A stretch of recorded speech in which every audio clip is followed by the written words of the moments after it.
안녕하세요. 융닥TV 융원장입니다.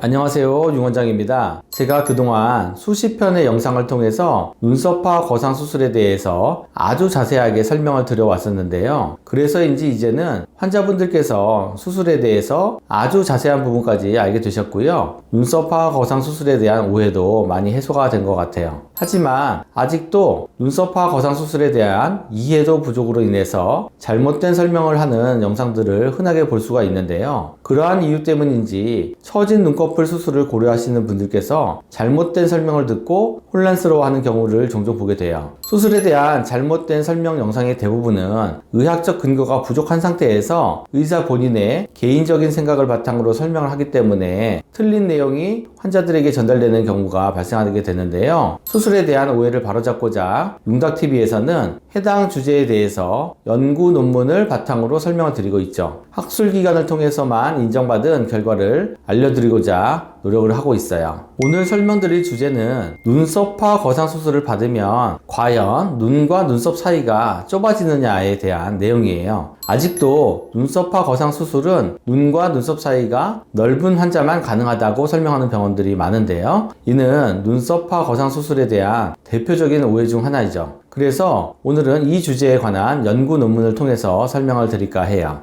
오늘 소개해드릴 논문은 2019년 AAPS에 게재된 연구인데요. 눈썹화 거상 수술 후에 눈꺼풀과 눈썹 사이의 거리 변화에 대한 연구 논문이에요. 해당 연구는 중앙대 성형외과 교실에서 연구 발표한 논문이죠. 과거에는 나이가 들면서 눈꺼풀이 처질 때 쌍꺼풀 절개를 하면서 늘어진 피부를 잘라내는 상안검 성형수술을 많이 시행했었는데요. 그런데 상안검 성형수술을 받으면 눈의 바깥쪽 처짐의 개선이 부족하고 수술 후에 모양이 어색해진다는 단점이 존재해요. 그래서 최근에는 상안검 성형수술보다 눈썹화 거상 수술을 많이 선호하게 되었죠. 잘 아시다시피 눈썹화 거상 수술은 눈의 바깥쪽 처짐까지 개선이 되고요. 수술 후에 모양이 자연스럽다는 장점을 가진 그런 수술이죠. 이 연구에서는 눈썹화 거상 수술을 받은 30명을 대상으로 수술 전후에 눈과 눈썹 사이의 거리를 측정했었고요. 눈썹화 거상 수술로 인해서 눈과 눈썹 사이의 거리에 어떠한 변화가 있는지를 관찰하였어요. 눈과 눈썹 사이의 거리 측정은 사진에서 보시는 것처럼 눈동자의 외측 끝을 기준으로 눈꺼풀이 시작되는 전부터 눈썹까지의 거리를 측정하였어요. 연구에 참여한 환자들의 평균 나이는 60세였고요. 11개월 이상 결과를 추적 관찰하였어요. 수술 후 눈과 눈썹 사이의 거리는 약 0.8mm 감소하였는데요. 결론적으로 눈썹화 거상 수술을 받더라도 눈과 눈썹 사이의 거리는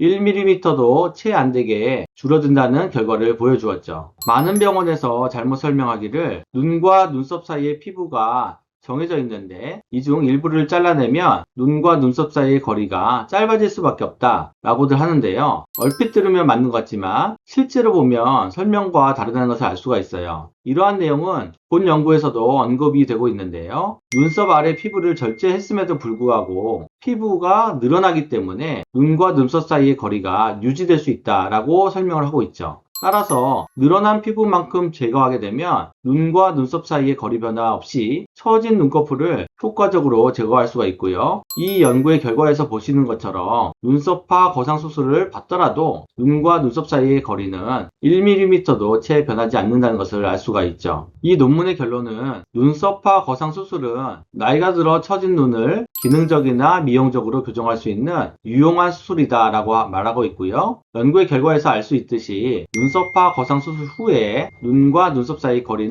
0.8mm 정도 최소한의 변화만 생긴다는 것으로 결론을 짓고 있어요. 제가 이전 영상에서도 여러 번 설명드렸는데요. 눈썹화 거상 수술로 인해서 눈과 눈썹 사이의 변화가 거의 없기 때문에 눈과 눈썹 사이가 좁아도 할 수 있는 수술이다 라고 설명드렸어요. 그럼에도 불구하고 눈과 눈썹 사이가 좁기 때문에 이마 거상 수술을 해야 된다는 그런 논리는 동의하기가 어려운 설명이라고 생각이 들어요. 사실 이마 거상 수술은 원래 처진 눈꺼풀을 거상하기 위해서 만들어진 수술이 아니고요. 눈썹을 올리기 위해서 고안된 수술이기 때문에 눈꺼풀 처진 것을 교정하고자 이마 거상 수술을 받게 되면 눈썹뼈가 드러난다든가 놀란 인상이 된다든가 눈 위 꺼짐이 심해진다든가 하는 여러 가지 다른 문제를 초래할 수도 있어요. 이 점에 대해서는 제가 아무도 이야기해주지 않는 이마 거상 수술의 불편한 진실이라는 영상에서 설명드린 바 있으니까 못 보신 분들께서는 한번 보시고 참고하시면 좋겠습니다. 이 사진 역시 제가 과거 영상에서 설명드렸던 사진인데요. 눈과 눈썹 사이가 좁은 백인에게서 눈썹화 거상 수술로 좋은 결과를 얻었다는 연구 결과예요. 사진에서 보시는 것처럼 백인들의 경우에는